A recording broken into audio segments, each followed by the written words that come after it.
जय हिंद। स्वागत है आप सभी का अपने YouTube परिवार बीए सेमेस्टर वाला में। आज के इस क्लास में हम लोग कवर करने वाले हैं दीनदयाल उपाध्याय गोरखपुर विश्वविद्यालय का एक क्वेश्चन पेपर है बीए फिफ्थ सेमेस्टर इकोनॉमिक्स का। पेपर का नाम है इकोनॉमिक ग्रोथ एंड डेवलपमेंट, ठीक है, जिसका पेपर कोड है ECO 301, ठीक है। बाकी सारे क्वेश्चन पेपर जितने भी हैं मैं सारे आपको प्रोवाइड कराने वाला हूँ, ठीक है। तो आज के इस क्लास में इसी को हम लोग सॉल्व करेंगे। आप लोगों का एग्जाम 6 दिसंबर को होने वाला है, ठीक है, ध्यान रखेंगे। चले स्टार्ट करते हैं आज की क्लास। देखिए इसमें पहला प्रश्न आप लोगों का पूछा गया है, ध्यान से देखेंगे सभी लोग। और सभी से रिक्वेस्ट है कि ये क्वेश्चन पेपर सभी बच्चों के पास शेयर कर दीजिएगा ताकि सभी के पास ये हो, सभी लोग अपना प्रीवियस ईयर का क्वेश्चन पेपर देख ले कि किस तरह से प्रश्न पूछे गए थे, ठीक है।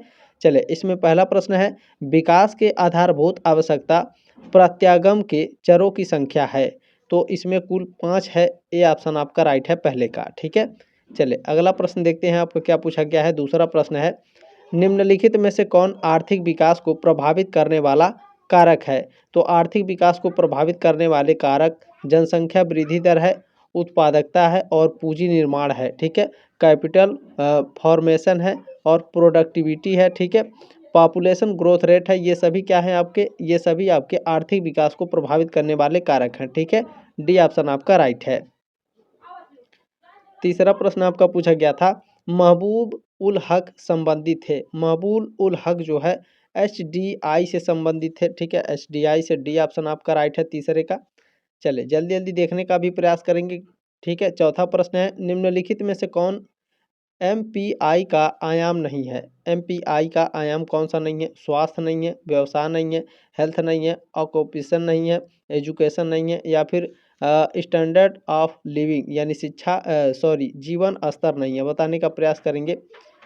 बिल्कुल देखें इसमें जो आपका व्यवसाय है, ठीक है, ये आपका MPI का आयाम नहीं है। बी ऑप्शन आपका राइट है प्रश्न नंबर चौथे का। अगला प्रश्न आपका पूछा गया था, ध्यान से देखेंगे, निम्नलिखित में से कौन सा संयोजन PQLI का सूचक है। कौन है। तो जीवन प्रत्याशा, बेसिक शिक्षा और शिशु मृत्यु, ये सभी है। सी ऑप्शन आपका राइट है पांचवे का। अगला प्रश्न देखिएगा, PQLI की शुरुआत हुई थी। PQLI की शुरुआत 1979 में हुई थी, ठीक है, ये ऑप्शन आपका राइट है। 1979 में PQLI की शुरुआत हुई थी, ध्यान रखेंगे। अगला प्रश्न देखिएगा आपका क्या पूछा गया है। सातवां प्रश्न है, निम्नलिखित में से कौन सा वक्र आय असमानताओं को प्रदर्शित करता है। तो लॉरेंज वक्र जो होता है ये असमानताओं को प्रदर्शित करता है। सी ऑप्शन आपका राइट है, ठीक है। चले अगला प्रश्न देखिएगा आपको क्या पूछा गया है। गिनी गुणांक का मान होता है, गिनी गुणांक का मान होता है 0 से 1 तक, ठीक है। ये ऑप्शन राइट है आपका आठवें का। चलिए नवा प्रश्न आपका पूछा गया है, स्थिर जनसंख्या तब होती है जब जनसंख्या वृद्धि शून्य हो, ठीक है। स्थिर जनसंख्या तब होती है जब जनसंख्या की वृद्धि दर शून्य होती है, 0 होती है, ठीक है। बी ऑप्शन आपका राइट है। अगला प्रश्न देखिएगा, 10वां प्रश्न पूछा गया था, the essay on the principles of population के लेखक हैं। इसके लेखक कौन है। TR माल्थस हैं। सी ऑप्शन आपका करेक्ट है 10वें का। चलिए 11वां प्रश्न पूछा गया है, ध्यान से देखेंगे आप सभी लोग, आर्थिक समृद्धि, ठीक है। चले आर्थिक समृद्धि मापी जा सकती है। आर्थिक समृद्धि GDP के द्वारा मापी जाती है, ठीक है। डी ऑप्शन आपका राइट है। चले इसमें अगला प्रश्न देखिएगा 12 नंबर, जननांकी संक्रमण सिद्धांत में दूसरी अवस्था है। दूसरी अवस्था क्या है। उच्च जन्म दर और गिरती मृत्यु दर की अवस्था होती है, ठीक है। जननांकी संक्रमण सिद्धांत में उच्च जन्म दर और गिरती मृत्यु दर की अवस्थाएं होती हैं, ठीक है। बी ऑप्शन आपका राइट है प्रश्न नंबर 12 का। अगला प्रश्न देखिएगा 13 नंबर पूछा गया है, निम्नलिखित में से कौन HDI का घटक नहीं है। HDI के घटक नहीं है। जो शिशु मृत्यु है, ठीक है, ये आपका HDI का घटक नहीं है। बाकी जीवन प्रत्याशा है, ठीक है, और शिक्षा है, और क्या है आपका GDP पर कैपिटा यानी प्रति व्यक्ति GDP, ये क्या है आपका, ये आपके तीनों, ठीक है, HDI के घटक है। शिशु मृत्यु आपके HDI का घटक नहीं है, ध्यान रखेंगे। ये ऑप्शन आपका राइट है। अगला प्रश्न आपका पूछा गया है, 1000 जीवित जन्मों पर 1 वर्ष से कम उम्र के मृत बच्चों की संख्या कहलाती है। तो यह शिशु मृत्यु दर कहलाती है। बी ऑप्शन आपका राइट है। चलिए अगला प्रश्न है आपका, गिनी गुणांक की शुरुआत की गई थी। गिनी गुणांक की शुरुआत वर्ष 1912 में की गई थी। ठीक है, 1912 में 1912 में। बी ऑप्शन आपका राइट है प्रश्न नंबर 15 का। चलिए अगला प्रश्न देखिएगा, 16 नंबर क्या पूछा गया है। देखें, पूर्ण असमानता की स्थिति में गिनी गुणांक का मान होगा, कितना होगा, 1 होता है। बी ऑप्शन आपका राइट है प्रश्न नंबर 16 का। अगला प्रश्न देखिएगा, 17 नंबर पूछा गया है, आर्थिक विकास है। आर्थिक विकास क्या है, तो आर्थिक विकास अर्थव्यवस्था में एक गुणात्मक परिवर्तन है और अर्थव्यवस्था में एक मात्रात्मक परिवर्तन है, दोनों है। ठीक है, डी ऑप्शन आप सी ऑप्शन आपका करेक्ट है, ए और बी दोनों करेक्ट हैं। चलिए अगला प्रश्न इसमें आपका पूछा गया है, PQLI की अवधारणा विकसित की गई थी, किसके द्वारा विकसित की गई थी, तो मॉरिस के द्वारा। डी ऑप्शन आपका राइट है। चलिए अगला प्रश्न आपका पूछा गया है, निम्नलिखित में से कौन MPI गणना का एक सूचक नहीं है। तो देखें, विद्युत, पोषण और खाना बनाने वाला ईंधन, ये तीनों आपके MPI गणना के सूचक हैं। परिवहन आपका MPI गणना सूचक नहीं है। ठीक है, डी ऑप्शन आपका राइट है। ट्रांसपोर्टेशन जो है MPI गणना का सूचक नहीं होता। ठीक है, चले प्रश्न नंबर 20 है, समावेशी समृद्धि रणनीति सम्मिलित करती है। तो समान अवसरों को, वित्तीय समावेशन को और सामाजिक समावेश को। ठीक है, डी ऑप्शन राइट है उपरोक्त सभी। अगला प्रश्न देखिएगा क्या है, MDGs में लक्ष्यों की संख्या है। इसमें लक्ष्यों की संख्या कुल 8 है। बी ऑप्शन आपका राइट है प्रश्न नंबर 21 का। चलिए प्रश्न नंबर 22 क्या है, SDGs में लक्ष्यों की संख्या है। इसमें लक्ष्यों की संख्या 17 है। सी ऑप्शन आपका राइट है। चलिए अगला प्रश्न क्या है आपका, वैश्विक भूख सूचकांक 2023 के अनुसार भारत का रैंक था। तो भारत का रैंक 111 था। डी ऑप्शन आपका राइट है इसमें। चलिए अगला प्रश्न है, इसमें ध्यान से देखेंगे आप सभी लोग, वर्ष 2021-22 के मानक विकास रिपोर्ट में कितने देशों को शामिल किया गया था। तो इसमें कुल 191 देशों को शामिल किया गया था। डी ऑप्शन आपका करेक्ट है। चलिए प्रश्न नंबर 25 है आप लोगों का, निम्नलिखित में से कौन सी पहले है जो भूखमरी से निपटने से संबंधित है। तो जो आपका पोषण है, फूड फोर्टिफिकेशन है, मिशन इंद्रधनुष है, ये सभी क्या भूखमरी से निपटने से संबंधित हैं। डी ऑप्शन आपका राइट है उपरोक्त सभी। प्रश्न नंबर 26 क्या है, खुशहाली को मापने के लिए प्रयोग में लाए जाने वाले मुख्य कारकों की संख्या है। तो मुख्य कारकों की संख्या 6 है। बी ऑप्शन आपका राइट है प्रश्न नंबर 26 का।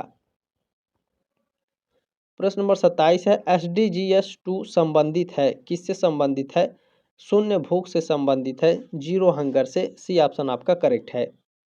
आप लोग कमेंट करिएगा कि आप लोगों को और भी क्वेश्चन पेपर चाहिए। आपके 4 पेपर होंगे इकोनॉमिक्स में DDU यूनिवर्सिटी में, और चारों पेपर है। कमेंट करिएगा तो मैं और भी जितने को पेपर बचे हैं मैं सारे आपको सॉल्व करा के दे दूंगा। ठीक है, देखें, बुंडलैंड रिपोर्ट प्रकाशित हुई थी। बुंडलैंड रिपोर्ट 1987 में प्रकाशित हुई थी। बी ऑप्शन आपका करेक्ट है। प्रश्न नंबर 29 है, साइलेंट स्प्रिंग के लेखक थे। साइलेंट स्प्रिंग के लेखक राचेल कार्सन थे। बी ऑप्शन आपका करेक्ट है। चलिए अगला प्रश्न क्या है, पृथ्वी सम्मेलन हुआ था। पृथ्वी सम्मेलन रियो डी जेनेरियो में हुआ था। डी ऑप्शन आपका करेक्ट है। चलिए अगला प्रश्न है, निम्नलिखित में से कौन अर्थशास्त्री जननांकी संक्रमण सिद्धांत में संबंधित नहीं है। तो TR माल्थस आपके संबंधित नहीं है। बी ऑप्शन राइट है आपका। चलिए अगला प्रश्न है, CP ब्लैकर के अनुसार जनसंख्या वृद्धि की अवस्थाएं हैं। कितनी अवस्थाएं हैं, 5 अवस्थाएं हैं। सी ऑप्शन राइट है आपका 32 का। चलिए 33 नंबर प्रश्न क्या है, क्लब ऑफ रोम की स्थापना हुई थी। क्लब ऑफ रोम की स्थापना 1968 में हुई थी। ए ऑप्शन आपका राइट है। चलिए अगला प्रश्न है, निम्नलिखित में से कौन सी विशेषता समावेशी विकास से संबंधित है। तो देखें, अवसर है, सही वितरण है और आपका पहुंच, ये सभी आपका क्या है, ये सभी आपकी समावेशी विकास से संबंधित हैं। ठीक है, डी ऑप्शन आपका राइट है। चलिए प्रश्न नंबर 35 है, प्रधानमंत्री मुद्रा योजना का शुभारंभ हुआ कब हुआ था? तो वर्ष 2015 में प्रधानमंत्री मुद्रा योजना का शुभारंभ हुआ था। ये ऑप्शन राइट है प्रश्न नंबर 35 का। अगला प्रश्न पूछा गया है, समावेशी विकास का तत्व नहीं है। समावेशी विकास का तत्व नहीं है सामाजिक असमानता में वृद्धि। डी ऑप्शन आपका राइट है। चलिए अगला प्रश्न क्या है, ध्यान से देखेंगे। निम्नलिखित में से कौन बाजार विफलता का स्रोत नहीं है? तो देखिए बाजार विफलता के स्रोत कौन कौन से हैं? अपूर्ण प्रतियोगिता जो होती है, सूचना का अभाव होता है और बाह्यताएं जो होती हैं, ठीक है, ये तीनों आपके बाजार की विफलता के स्रोत हैं। लेकिन पूर्ण प्रतियोगिता ये बाजार की विफलता नहीं है, ठीक है। बी ऑप्शन आपका करेक्ट है प्रश्न नंबर 37 का। चलिए प्रश्न नंबर 38 है, FAO का मुख्यालय स्थित है। इसका हेडक्वार्टर कहाँ है बताने का प्रयास करेंगे सभी लोग। बिल्कुल रोम में है। बी ऑप्शन आपका करेक्ट है। चलिए अगला प्रश्न इसमें आपका पूछा गया है, राष्ट्रीय खाद्य सुरक्षा अधिनियम का स्लोगन संबंधित है किससे? बताने का प्रयास करेंगे।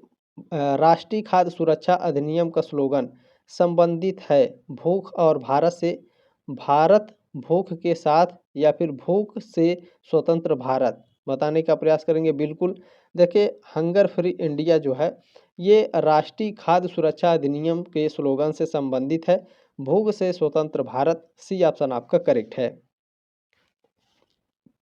अगला प्रश्न है आपका, राष्ट्रीय खाद्य सुरक्षा अधिनियम के अंतर्गत आच्छादित शहर जनसंख्या प्रतिशत है कितना है? 50%। डी ऑप्शन आपका करेक्ट है।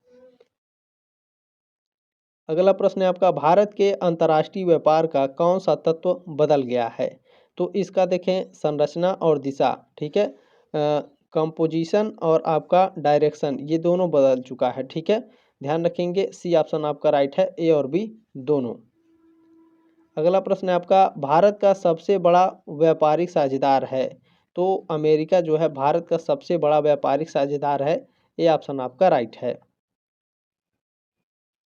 अगला प्रश्न है, कंपनियों द्वारा विदेशी संस्थाओं में किया गया निवेश कहलाता है। तो कंपनियों द्वारा विदेशी संस्थाओं में किया गया जो निवेश होता है वह आपका FII और FDI दोनों कहलाता है, ठीक है। सी ऑप्शन आपका राइट है, ए और बी दोनों।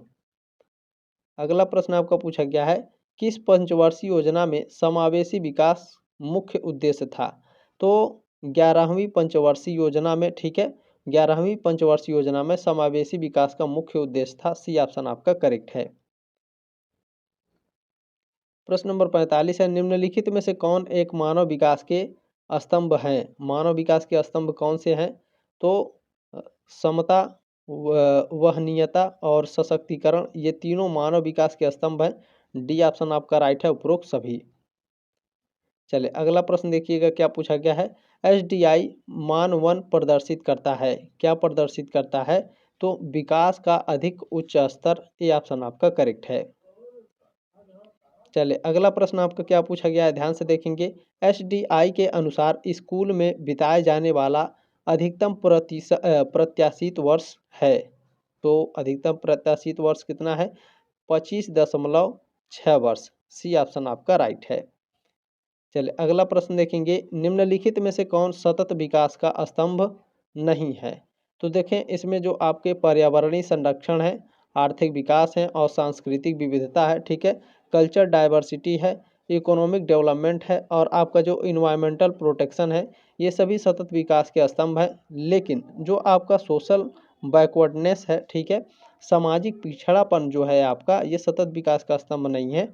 बी ऑप्शन आपका राइट है। प्रश्न नंबर 49 है आपका, MPI में निम्नतम वचन स्कोर है, वंचन स्कोर है क्या है? यहाँ देखिए, minimum deprivation score in MPI is कितना होता है? तो लेस देन 33.3%, ठीक है, 33.3 से 3% से कम, ठीक है। बी ऑप्शन आपका राइट है प्रश्न नंबर 49 का। अगला प्रश्न देखिएगा, ये लास्ट प्रश्न है, कमेंट जरूर करिएगा, मैं और सारे क्वेश्चन पेपर भी आप लोगों के लिए प्रोवाइड करा दूंगा, ठीक है। देखिए MPI की अवधारणा आधारित है क्षमता दृष्टिकोण पर आधारित है, भुगतान योग्यता दृष्टिकोण पर आधारित है, या फिर उपभोग दृष्टिकोण पर आधारित है, या आपका उपरोक्त में से कोई नहीं, none of this, none of the above. बताने का प्रयास करेंगे सभी लोग। बिल्कुल देखें, जो MPI is based on, MPI की जो अवधारणा आधारित है वो क्षमता दृष्टिकोण पर आधारित होती है, कैपेबिलिटी अप्रोच पर। ठीक है, ए ऑप्शन आपका राइट है प्रश्न नंबर 50 का। जल्दी मिलते हैं आपके नेक्स्ट क्लास में, तब तक के लिए जय हिंद, वंदे मातरम।